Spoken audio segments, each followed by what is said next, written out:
Big Ten basketball is back, and I'm here to preview it all. There's a lot of teams out there in this conference that are going to have to find new marquee scores. Great time to subscribe to the channel. Big Ten content every single day. Always crush that like button. Strap up your sneakers, get in the gym, because hoops is back, and I'm here to preview it all in my 2022 Big Ten men's basketball preview. There's a lot of teams out there that are going to have to replace their marquee scorer, their go-to guy. You look at Johnny Davis at Wisconsin. You look at Jaden Ivey at Purdue. You look at Gabe Brown at Michigan State. You look at Kofi Cockburn, Trent Frazier at Illinois. You look at Ron Harper Jr. and Geo Baker at Rutgers. Fats Russell had a couple of really good games at Maryland. You're going to have to replace him in College Park. Keegan Murray, a top 5 pick in the NBA draft, gone, of course, from Iowa. His twin brother is kind of coming in. Hopefully he can take the reins. We'll get to him throughout this preview. Bryce McGowan's at Nebraska. E.J. Liddell at Ohio State. Pete Nance at Northwestern is transferring to North Carolina. There's a lot of guys. There's going to be guys that you maybe hadn't heard of that are going to step up into big-time roles and that are going to be big-time scorers. There's going to be a lot of new faces as the faces of the conference. Now, what happens when you kind of lose a guy like this? A lot of times in today's day and age of college basketball, college sports really in general, you go to the transfer portal. We got to hit the portal. We got to get a guy in here that can do some things. Now, some teams did that. You know one team that didn't? Michigan State. Tom Izzo really trusted who he has, right? You look at your top 2 scorers are gone from last year. You look at Gabe Brown. He was the only player for Michigan State who averaged double figures in scoring. You look at Marcus Bingham. 2 big guys in the middle that won't be a part of Michigan State. Talking to Tom Izzo at Big Ten Media Days, he says guard play is going to be better. Center, those players down in the post, they don't know what they got right now. And this is a Michigan State program that's been built on rebounding. This is a team that's rebounded, that's cleaned the glass well, and they don't really know what they have right now. But 7 players, 7 points per game or more. That's how it was last season. And a lot of those players are going to step up and be big-time players. Tom Izzo not going into the transfer portal, maybe for good reason. I chose not to go out like some of our fans wanted us to and just replace the guys I had. I believe in them. I think we've got improvement from Hauser and Hall. He knows that we had a sour taste in our mouth after last season losing, and this summer, he chose not to bring in a transfer anybody because he knew his guys were ready to go. And we have a great returning group of guys, core group of guys, and I think he's really excited about it, and this shows us his trust in us. We don't like to lose.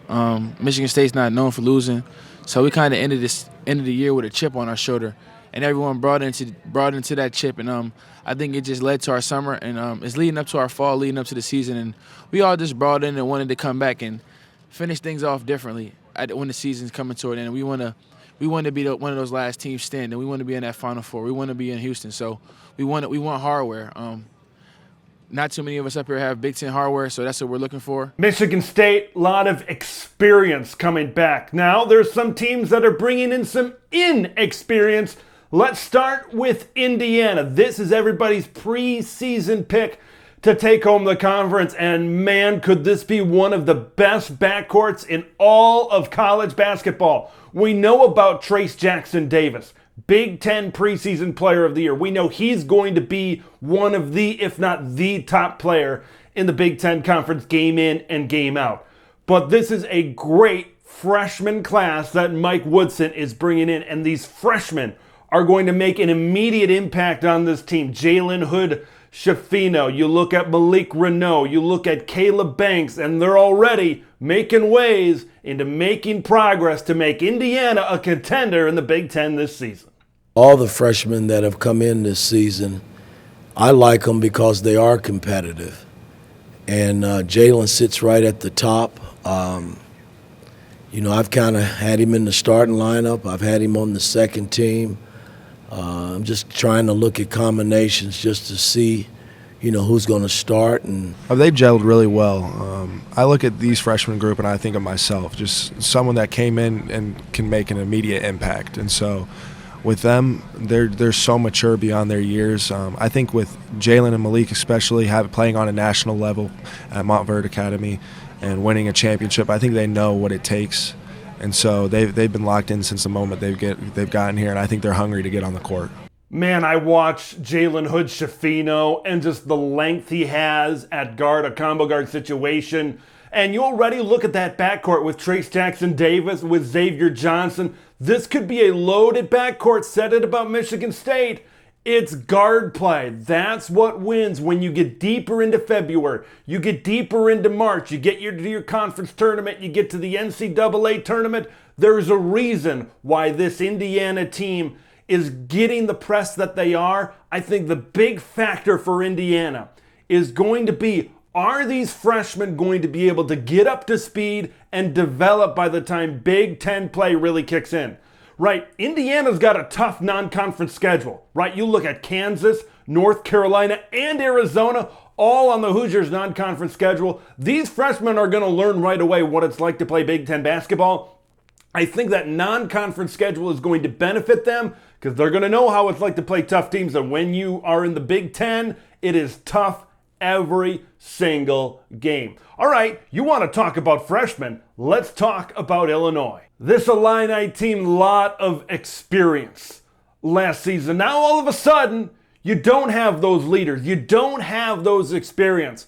Brad Underwood just goes out and signs a really good recruiting class, some really good guards. You look at Sky Clark, I think he's the big one. Smooth jumper, that three-point shot, you watch him on tape, catch and shoot, great stroke from behind the arc as well. He's got that ability, get to the basket and get guys open as well. Sky Clark is going to come in as a freshman right away, and he's going to be an impact player. And then I look at a guy that can really complement Sky Clark and Jaden Epps, right? He's looking to create off the bounce. He's electric on the drive. I watch him, and he really stands out. I'm starting to imagine, right, when I see both of these guys on tape, I see Jaden Epps creating off the bounce and kicking it out to Sky Clark for a lot of outside jump shots. It's the freshmen that are going to be able to come in right away, and they have to be able to come in right away for Illinois to be a contender this season.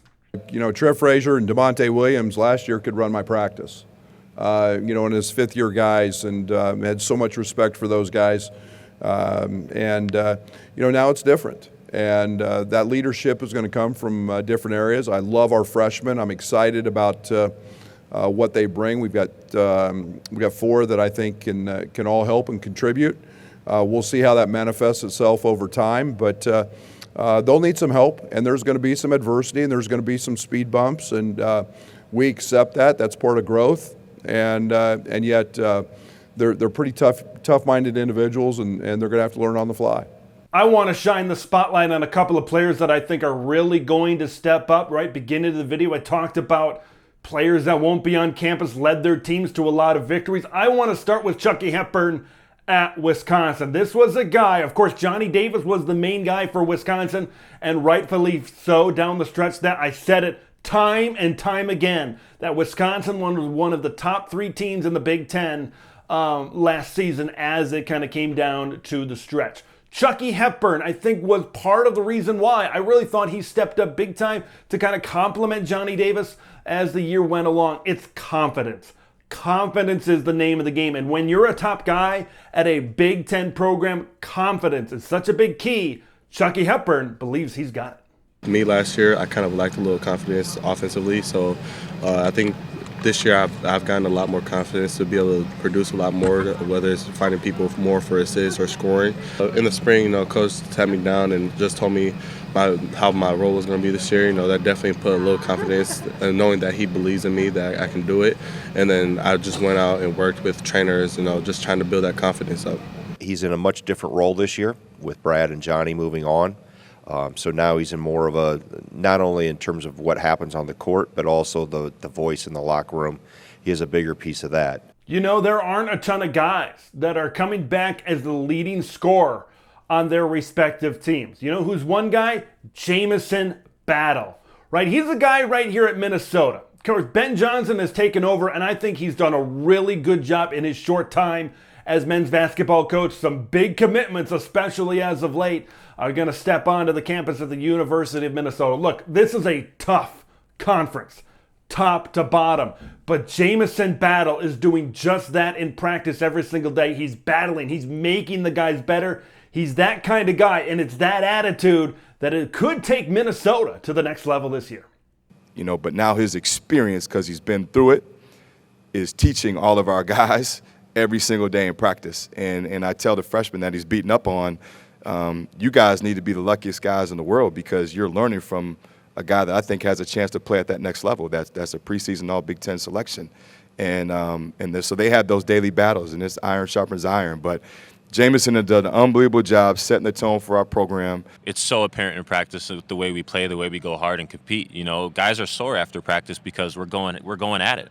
And I think that just shows that, you know, we've got a group of guys, no matter what the situation is. Say yesterday we had a tough practice. You know, today they're going to come in. We're ready for battle. We're ready for war. So it just shows that these guys, the length and size that we have, you know, it's going to help us in the long run. The success of the Badgers and the Gophers, right? You look at Chucky Hepburn, you look at Jamison Battle, and those are going to be two really good players. I really believe that. I think they're going to both be top 10 players in the Big Ten when all is said and done. I think it really depends on their supporting cast. I like Tyler Wall at Wisconsin. Can more of the supporting cast kind of help out Jamison Battle at Minnesota? This could be a year where they could step up. I think Jamison maybe needs to develop more of an outside shot a little bit better, and I think he's going to need that this season. But we know he is going to battle in more ways than one, both inside and outside for the Minnesota Golden Gophers. Let's kind of transition to another West Division school, and that's the University of Iowa. Look, this is a team that got hot at the end of the season, of course, with Keegan Murray stepping up the way he did. He's got a twin brother. Everybody and their brother knows that Keegan Murray has got a twin brother, and his name is Chris Murray, right? And there's been a lot of questions, especially at Big Ten Media Day, a lot of questions about the pressure on Chris Murray. But head coach Fran McCaffrey says he believes in Chris and says this could be the guy that could lead Iowa to even more success here in 2022-23. Like if you're around these two guys, they're different. Their games are different. Their personalities are different. Chris is really a confident guy. And, Chris is probably more verbal than Keegan was. I kind of wish he could just be himself and not continually be asked that same question because he's a completely different human being. They just look alike. Really, for Iowa, it depends what kind of player Chris Murray can be, right? We kind of saw a little bit of what Chris Murray can be in a supporting role next to Keegan last season. It depends how far Chris can go. How much better can Chris get to the level of a Keegan Murray top 5 pick in the NBA draft? That doesn't happen every day at the University of Iowa. Also, Iowa is becoming a mecca of basketball. What they're doing on the women's side with Caitlin Clark as well, one of the best players in all of women's basketball. It's crazy. And of course, Luka Garza a couple of years ago. It's crazy. A mecca that the University of Iowa has been for college basketball. Who would have thought that, 5 to 10 years ago, that Iowa City would be in the place that it is now, developing this type of basketball talent. But it depends how good Chris Murray can get. And how much the McCaffreys and the supporting cast can help out a guy like Chris Murray. Man, this is going to be a great Big Ten season. Okay, I think there's some unpredictability, like at Purdue. Purdue is a very interesting situation because they're going to be led by Zach Edey, right? Zach Edey is such a unicorn and just how tall he is and just his skill set and his ability to do different things. He's going to be asked to carry a lot more of the load this season, right? Big men. That was a big topic at Big Ten Media Days. Of course, when you talk about Zach Edey, you got to talk about Hunter Dickinson as well. At Michigan, they're going to be right there in the thick of things. How are these teams? Because there's going to be teams that are going to have big men, but there's always going to be teams that are going to also be focused on guard play. Although there's many talented bigs in this league, I feel as if, guards really win games for you, because they have to make the decisions at the end of the day. They got to give it to the bigs, They got to take care of the ball. They got to know time, score, situation. Just a bunch of different things that guards have to handle and do. And so, Bruce Thornton, talented young guy. Sway, really talented. I'm talented. Sean, talented. We just got such a great backcourt, plethora of guys. And, whenever you got guys that can handle it, create, size, speed. We know how important guard play and wing play is in college basketball, and certainly in the NCAA tournament, the versatility that provides. So I don't think there's any question, Adam, that the development of really all four of our freshmen that are going to play is going to be critical to this team. I mean, when you look at this conference, you got to look at Indiana right now. They have the most talent in the backcourt. We said it time and time again in this preview. Guard play is so big when it comes to March. Guards need to be the guys that make the decisions. They need to be guys that you can trust. They need to be guys that can lead. It's the best guards that usually get teams to the Elite Eight, get teams to the Final Four, and maybe even a national championship. For Indiana, it's how those guards can develop in the Big Ten. There's other teams in here. I really think Rutgers has a chance to really come out and be really good this year. Penn State is a team that could kind of take teams by surprise. It's going to be a great, fun season in Big Ten basketball this season. What are your predictions for Big Ten basketball? Want to hear them in the comments below. Make sure you subscribe. Big Ten basketball. We got crossover season with football and basketball right now. We got it covered right here on Big Ten Ted. I'm Big Ten Ted, and we'll see you in the next one.